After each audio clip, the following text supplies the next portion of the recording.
Adla ngalolu suku lanamhlanje mina umyeni wami uze washona ebalisa ngale ndaba yale mali engathi impela nje ingaqhubeka iphumelele iye phambili ngoba noma payslip labo hhayi nami angikwazi noma sekhona noma kodwa okubuhlungu nje ukuthi nje uze waya phandle. Bengimkhuza ngithi njalo ahamba aye emhlanganweni, mayibuya nje emhlanganweni abuye ekhushukele ushukela, abuye izinto zonke athi abelungu badlale ngathi imali yethu asiyitholanga. Yena imali abuya nayo ayibanga ngisho ayifikanga ngisho kwi-1,000,000 kodwa usebenze over 40 years. Kodwa ayifikanga ngisho kwi-1,000,000.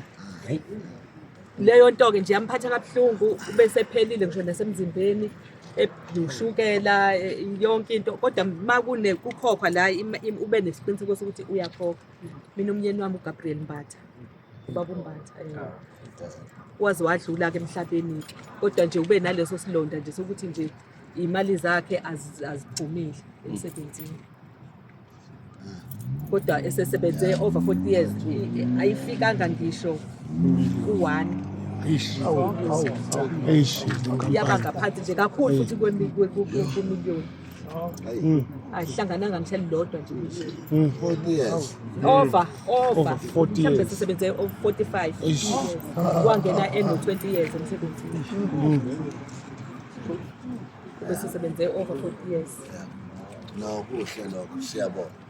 Awufowethu.